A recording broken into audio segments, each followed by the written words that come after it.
السلام علیکم ورحمۃ اللہ وبرکاتہ۔ حضرت مولانا ارشد مدنی صاحب نے جو بیان دیا ہے اس میڈیا کے اس منچ کے ذریعے، دیکھیے کیا کہا ہے۔ اس ویڈیو کو پورا دیکھیے، زیادہ سے زیادہ شیئر کیجیے، لائک کیجیے۔ مگر میں آپ کو یہاں کے دھرم گرو بیٹھے ہوئے ہیں اور میں مسلمانوں کو نہیں، میں پورے ملک کے اندر میڈیا کے ذریعے سے یہ بات پہنچانا چاہتا ہوں کہ ایسا کہنے والے لوگ نہ اپنے ملک کی تاریخ کو جانتے ہیں، وہ جاہل ہیں، نہ وہ اپنے مذہب کی تاریخ کو جانتے ہیں۔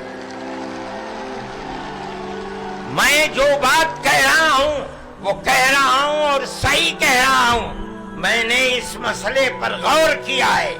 میں یہ کہتا ہوں مسلمانوں کو یہ بات سمجھنی چاہیے، اور یہ دھرم گرو بیٹھے ہیں ان کو بھی یہ بات سمجھنی چاہیے کہ جس طرح اللہ نے سب سے آخری نبی حضرت محمد صلی اللہ علیہ وسلم کو عرب کی سرزمین میں بھیجا ہے، اس کی حکمت ہے۔ وہ اگر چاہتا امریکہ میں بھیج دیتا، وہ اگر چاہتا ان کو افریقہ میں اتارتا، وہ اگر چاہتا سوئٹزرلینڈ میں اتارتا، وہ اگر چاہتا دنیا کے کسی ملک کے اندر اتارتا، لیکن اس کی حکمت کہ اس نے سب سے آخری نبی، نبیوں کے سردار کو اگر اتارا تو عرب کی سرزمین میں اتارا۔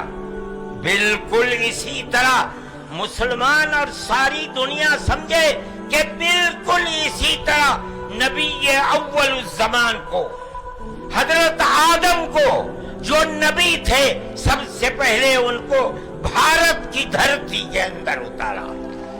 اگر وہ چاہتا تو آدم کو افریقہ میں اتار دیتا، اگر وہ چاہتا تو آدم کو عرب میں اتار دیتا، اگر وہ چاہتا روس کے اندر اتار دیتا، لیکن نہیں۔ وہ بھی جانتے ہیں، ہم بھی جانتے ہیں، ہمارا عقیدہ ہے، حدیث سے عقیدہ ہے کہ آدم کو دنیا میں اتارنے کے لیے اس بھارت کی دھرتی کا انتخاب کیا گیا۔ ان کے پاس کوئی آسمانی کتاب نہیں ہے۔ میں نے بڑے بڑے دھرم گروؤں سے پوچھا کہ آدم جو سب سے پہلا آدمی ہے آسمان سے اتارا، اللہ نے اتارا، وہ آدمی کس کی پوجا کرتا تھا؟ کوئی نہیں تھا۔ دنیا کے اندر تنہا ایک آدم تھا۔ اس آدم کو کہتے کیا ہو؟ لیکن چونکہ کوئی آسمانی کتاب نہیں ہے، اس لیے لوگ مختلف باتیں کہتے تھے۔ لیکن بڑے بڑے دھرم گرو یہاں تک پہنچے، انہوں نے کہا کہ ہم اس کو منو کہتے ہیں۔ صحیح بات ہے، ہم آدم کہتے ہیں، یہ منو کہتے ہیں۔ ہم آدم کی اولاد کو آدمی کہتے ہیں۔ انگریزی بولنے والے ایڈم کہتے ہیں، فارسی اور عربی بولنے والے آدم کہتے ہیں، اور یہ اس کو منو کہتے ہیں جو اس بھارت کی دھرتی کے اوپر اترا۔ ہم آدم کی اولاد کو آدمی کہتے ہیں اور یہ منو کی اولاد کو منش کہتے ہیں۔ سوال یہ پیدا ہوتا ہے، میں نے بڑے بڑے دھرم گروؤں سے پوچھا، جب کوئی نہیں تھا، نہ شری رام تھے، نہ برہما تھے، نہ شیو تھے، جب کوئی نہیں تھا تو سوال پیدا ہوتا ہے کہ منو پوجتے کس کو تھے؟ کوئی کہتا ہے کہ شیو کو پوجتے تھے، لیکن ان کے پاس علم نہیں ہے۔ بہت کم لوگ یہ بتاتے ہیں کہ منو کچھ نہیں تھا دنیا میں، وہ اوم کو پوجتے تھے۔ میں نے کہا اوم کون ہے؟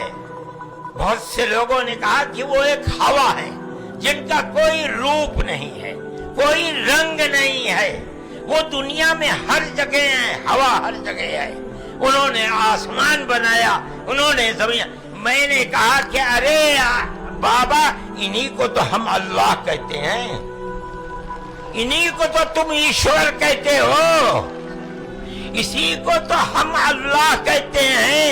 فارسی بولنے والے خدا کہتے ہیں، انگریزی بولنے والے گاڈ کہتے ہیں. اس کا مطلب یہ ہے کہ منو ایک اللہ، منو یعنی آدم، ایک اوم یعنی ایک اللہ کو پوجتے تھے. یہ ہمارے ملک کی تاریخ ہے، یہ دنیا کے دھرموں کی تاریخ ہے. کوئی ثابت نہیں کر سکتا کہ اوم یعنی آدم اللہ کو چھوڑ کر جس اللہ نے اپنے ہمارے عقیدے کے مطابق ان کے پتلے کو پہلے دھرتی کو پیدا کیا، دھرتی میں مٹی پیدا کی، اور جتنے رنگ اور جتنی طرح کی مٹی تھی سب مٹی میں سے تھوڑا تھوڑا لے کر اللہ نے یعنی اوم نے اپنے ہاتھ سے آدم یعنی منو کے پتلے کو بنایا. اسی لیے حدیث میں آتا ہے کہ جتنی طرح کی جتنے رنگ کی مٹی تھی، آدم کی اولاد، منو کی اولاد، منش کی اولاد اتنے ہی طرح اتنے ہی رنگ کی بدلی. کوئی مٹی سخت ہے، آدمی کے دل کے اندر سختی ہے، کوئی مٹی نرم ہے. جیسی مٹی تھی ویسا ہی اثر آدم یعنی منو کی اولاد کے اندر پایا جاتا ہے. یہ ہمارے اس دھرم کی خصوصیت ہے.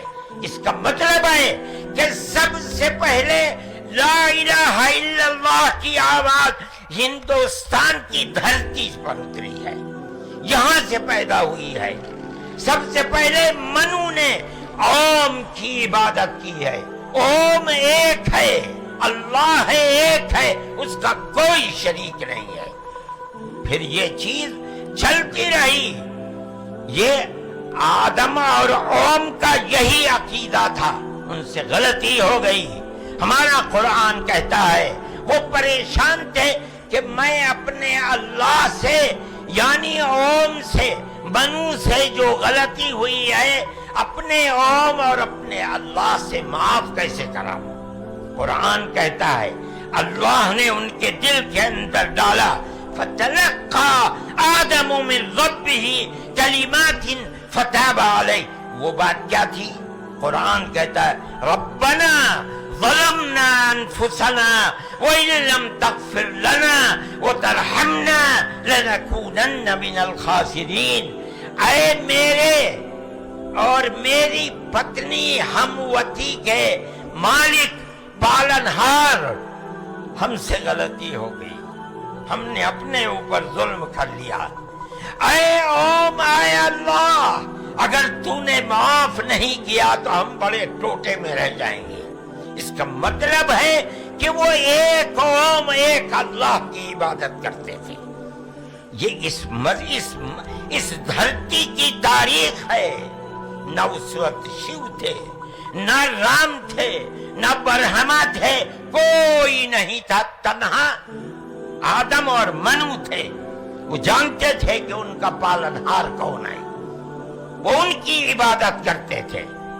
پھر اس کے بعد ان کی اولاد چل پڑی اسی دھرتی کے اوپر.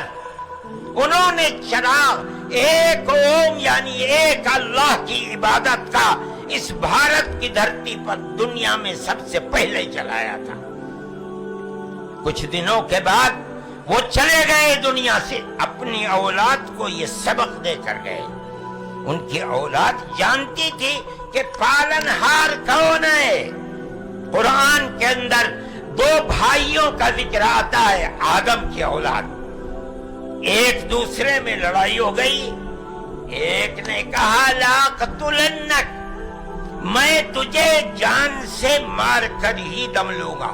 یہ دنیا کے اندر ہمارے آقا حضرت محمد صلی اللہ علیہ وسلم فرماتے یہ دنیا میں سب سے پہلا قتل ہے.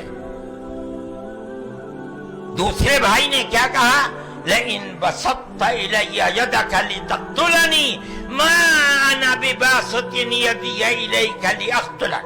اے بھائی اگر تو مجھے قتل کرے گا، ہاتھ بڑھائے گا، میں تو تجھے قتل کرنے کے لیے ہاتھ نہیں اٹھاؤں گا. کیوں؟ کہتا انی اخاف اللہ، میں اس اللہ سے، اس اوم سے جو سارے جہان کا پالنہار ہے، مجھے تو ڈر لگتا ہے. یہ کس نے بتایا کہ اللہ ہے اوم اور وہ ساری جہان کا پالنہار؟ یہ وہی ہے جو باپ نے بتایا تھا، منو نے بتایا تھا، آدم نے سکھلایا تھا.